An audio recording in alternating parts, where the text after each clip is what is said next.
Aujourd'hui, nous sommes sur le chantier du projet de couloir de correspondance entre le terminus T13 et le RER A. Et nous sommes dans le parc du château de Saint-Germain-en-Laye. Ce couloir il est situé sous le parc du château de Saint-Germain-en-Laye. Il mesure 190 mètres et permet de relier le RER A et le terminus du T13. Il est équipé de 2 trottoirs roulants mécanisés qui permettent de le traverser en 2 minutes 30. Le couloir de correspondance il sera équipé côté T13 terminus d'une ligne de contrôle et d'automates de vente de tickets. Et ensuite, il y aura aussi des écrans voyageurs pour diffuser l'information voyageur.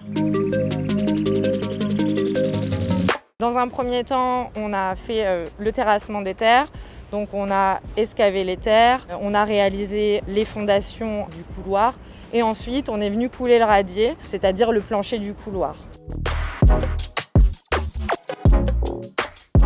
Nous sommes au niveau de la pénétration du couloir de correspondance avec la salle d'échange du RER A. Actuellement, nous perçons les murs qui séparent les deux ouvrages. Nous savons tout d'abord percer la paroi en beaucoup de points, tout autour de son cadre et de son milieu. Ensuite, par ces orifices traversants, nous avons fait passer un filing qui scie en plusieurs blocs les bétons du mur. Une fois les blocs découpés, nous les prenons un par un avec un engin élévateur et ensuite on les fait évacuer hors du couloir.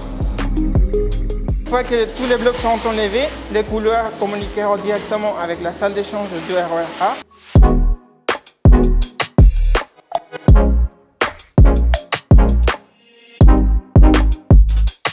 Pour réaliser le couloir de correspondance, nous avons dû déplacer le poste d'alimentation électrique de la gare. Ces travaux ont été principalement réalisés en nuit pour ne pas générer d'impact sur l'exploitation du RER A ni auprès des voyageurs.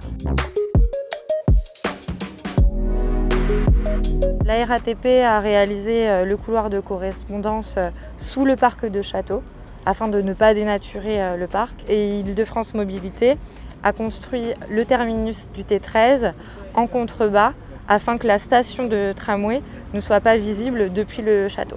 Nous avons également travaillé en collaboration avec la ville de Saint-Germain-en-Laye, les architectes des bâtiments de France et l'architecte des monuments historiques pour choisir les revêtements muraux et le revêtement de sol.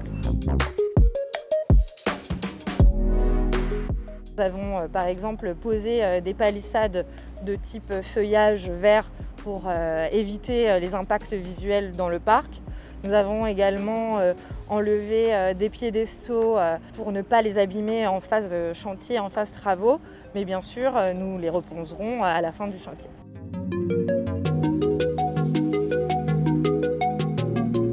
Les prochaines étapes des travaux, nous allons réaliser les aménagements intérieurs du couloir, c'est-à-dire les revêtements de sol, les revêtements muraux, la pose des automates, la pose de la ligne de contrôle. Et en ce qui concerne les aménagements extérieurs, ce sera la remise en état du parc, y compris les plantations des arbres, donc principalement des tilleuls et des marronniers.